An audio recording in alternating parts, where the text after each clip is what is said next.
So this is another mechanism in which a translation feedback is occurring in some ribosomal protein operons.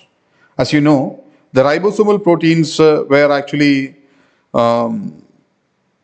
coded in a single stretch, and later it is spliced and the ribosomal RNAs will be produced separately after the splicing process.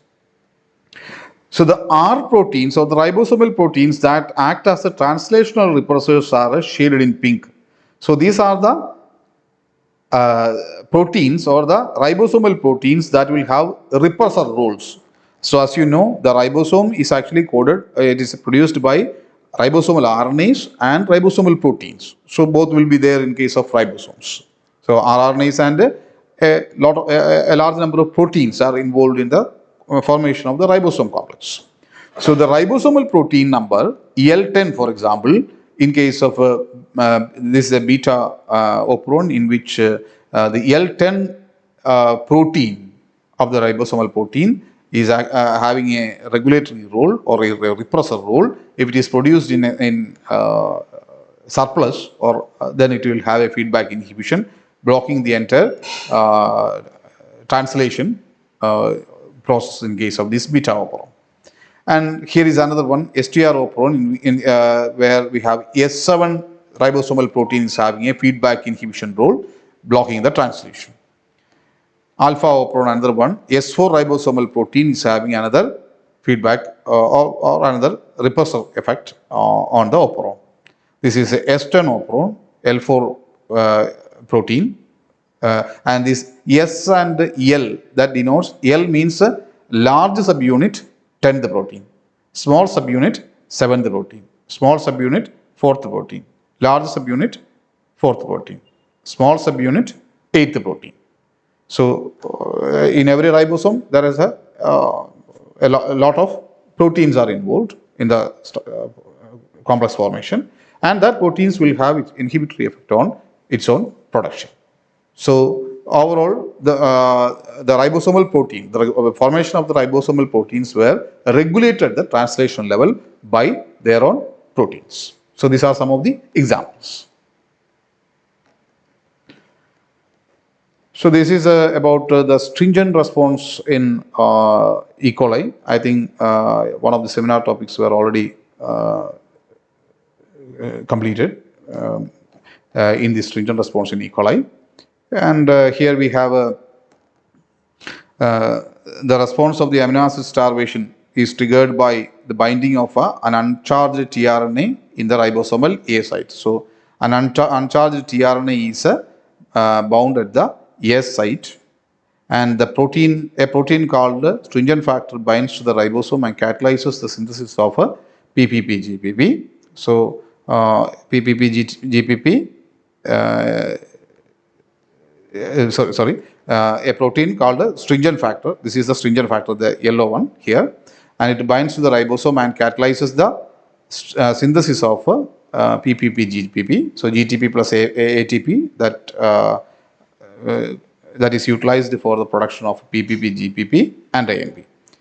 Then which is converted by a phosphohydrolase to PP-GPP. So again, this is a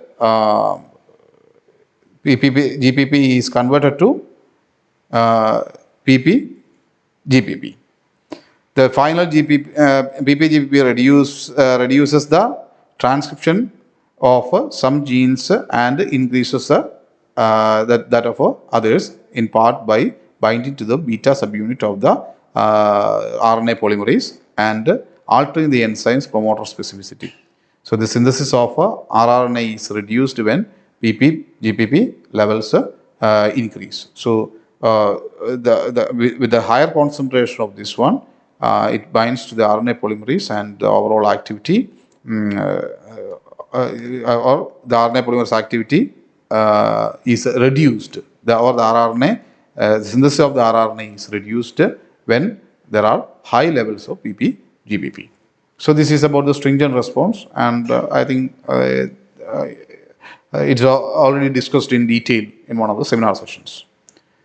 So this is eukaryotic promoters and regulatory proteins in RNA. Here, this is an example. This is the upstream portion, this is the downstream portion. And here we have the DNA binding transactivators and enhancer elements are there on which the transactivators were bind. So this is the upstream elements. And this is the upstream activation sequence on which again the various transcription factors binds. So this is the HMG proteins. All this will bind, and transcription factor 2D, which will interact with this DNA binding transactivators, and these are the mediators.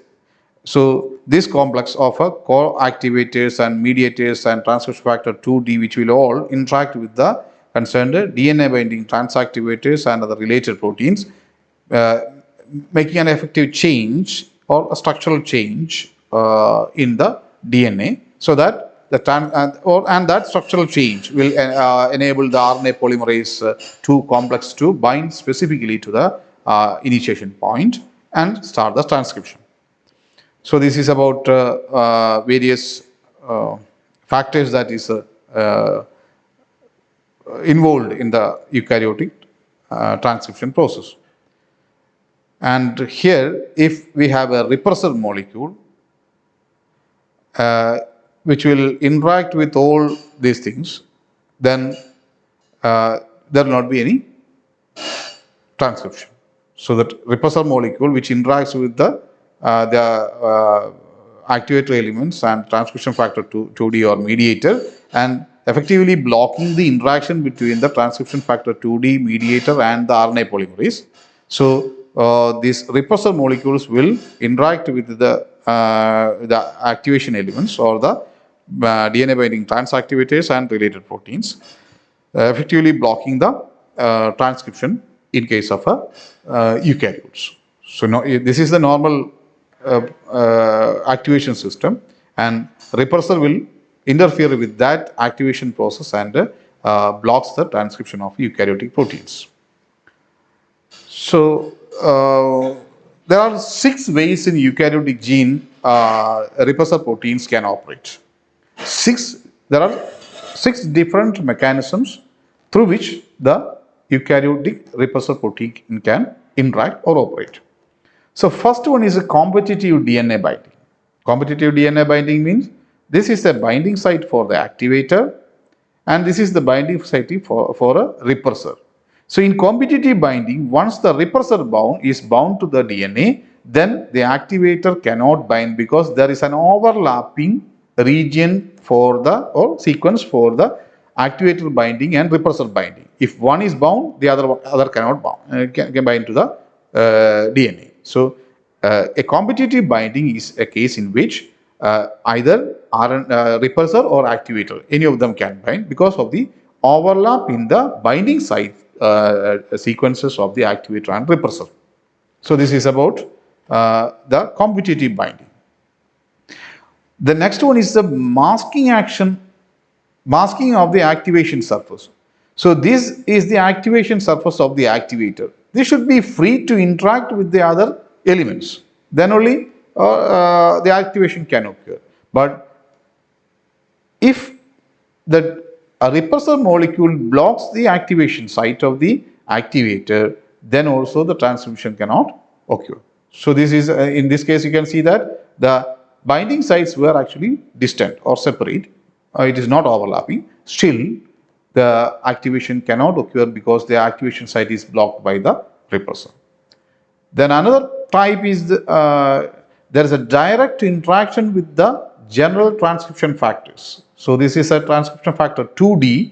So that a repressor is bound to the DNA and it interacts with the transcription factor 2D. That this structural change prevents the interaction of transcription factor 2D with the activator, and effectively this blocks the transcription process. So the repressor can block the binding of activator, and it can mask the activation surface, or it can bind with the transcription factor 2D or other general transcription factors and effectively prevent the transcription process. So now the recruitment of chromatin remodeling complexes. In this case, the repressor molecule can recruit another proteins or other protein complexes which will result in a structural change in the chromosomes. So that's a chromatin remodeling complexes can be recruited or additional proteins can be brought in to the complex by the repressor, which will effectively change the structure of the chromatin and blocking the transcription. So these are is known as a chromatin remodeling complex can be attached to the system by the or it can be recruited by the repressor molecule. So this is it. The next one, recruitment of histone deacetylases. Histone acetylation is required for unwinding of the helix and making the DNA template available for translation. But if there's a reversal of this acetylation process or deacetylation occurs, then that means if the repressor molecule recruits deacetylation proteins and it acetylates back, so that normally the acetylation is required for DNA structural change and unwinding of the histone proteins from the chromatin network, but deacetylation reverses that process and effectively tightly packs the histone proteins and the chromatin. Now the next one is a recruitment of histone methyl transferases. So there is another one in which there is a histone methyl transferase which will do the so this is a methylation and the proteins that bind to methylated histones will bind. So these histone methyl transferase will methylate the histone proteins and various proteins that bind to the methylated regions of the histones will block the further activity. So there are proteins that bind to the methylated histones which effectively mask the activities or mask the availability of free regions of the DNA. So it tightly packs the condensed chromosome and the transcription is not possible after the binding of such a proteins, additional proteins to that complex. So these are various mechanisms through which the repressor molecules interacts with the DNA or the other activators or various transcription factors and prevents the transcription of eukaryotic genes. So these are some of the examples of these are the mechanisms of interaction of the repressor molecules in eukaryotic systems. Now the next point is about DNA binding transactivators. Here, a typical DNA binding transactivator such as CTF1 or GAL4P or SP1 or all these proteins have or transactivators have a DNA binding domain and an activation domain. So it is having two domains. One is a DNA binding domain and another one is a transactivation domain or an activation domain. And the nature of the activation domain is indicated by the symbols here. This one. These three hyphens actually it shows the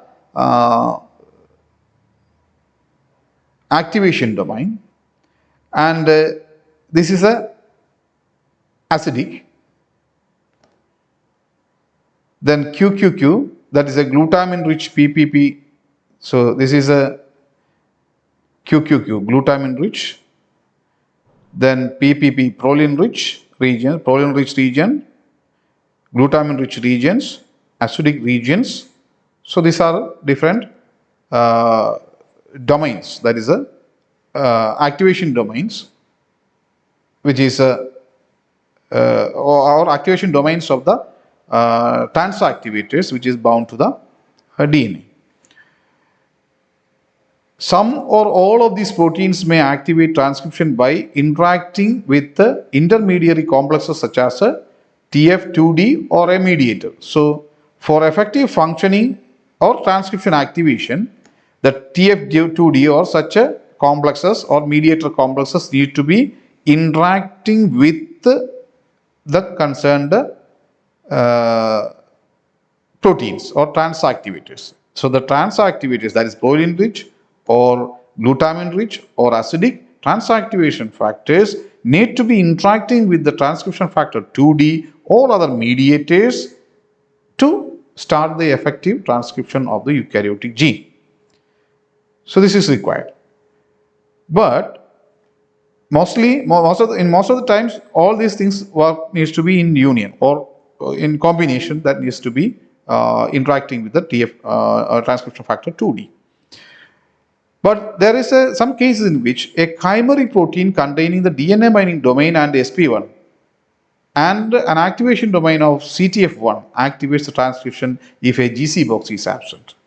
So that means if the same chimeric protein,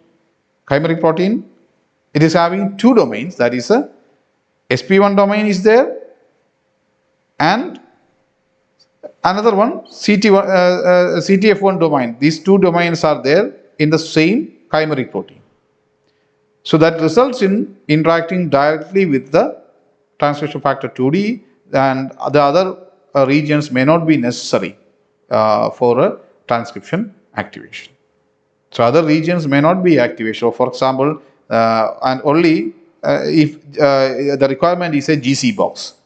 Other regions like CCA, TG or US upstream activation sequences, this is not required if such a chimeric protein that can interact with the GC box and it is having the DNA binding domain and other activation domain, both the domains were present in the single chimeric protein, then it can directly interact with the GC and transcription factor 2D, and the other regions will not be required in that case. So these are some of the examples of DNA binding transcription activators and their interaction with the transcription factors. So now this is about a typical steroid hormone receptor, and in a steroid hormone receptor, here we have this is the region of the receptor. This is the DNA binding domain, which is about 66 to 68 residue length, and this is a highly conserved region. This is the sequence, and the DNA binding domain of this protein will interact with or directly it will bind with the DNA. This is a zinc finger, and it can directly interact with the DNA or it can bind with the DNA. So this is another region of the steroid hormone where steroid hormone receptor, where we have a transcription activation site, a variable length sequence is there, another hormone binding site. So if there is a steroid hormone receptor, the role of the steroid hormone receptor is to receive the signal from the hormone, and after receiving the signal from the hormone, the gene needs to be activated. And for that, the steroid hormone receptor require a region for binding with the steroid receptor or steroid signal that is coming inside. So the hormone binding region will bound with the steroid stimulus or the steroid hormone. And this region or the DNA binding region will specifically bind to the DNA. And the next region, transcription activation region, will act on the DNA sequence and it activates the transcription or it promotes the gene expression. So in response to a steroid hormone or a stimulus, or a steroid hormones will be a signal which demands the expression of a gene. So in response to that steroid hormone signal, the cell will respond accordingly by binding to the hormone, or this receptor will bind to the region of the DNA, specifically using this binding site, and then subsequently that transcription activation of the gene is done in this system.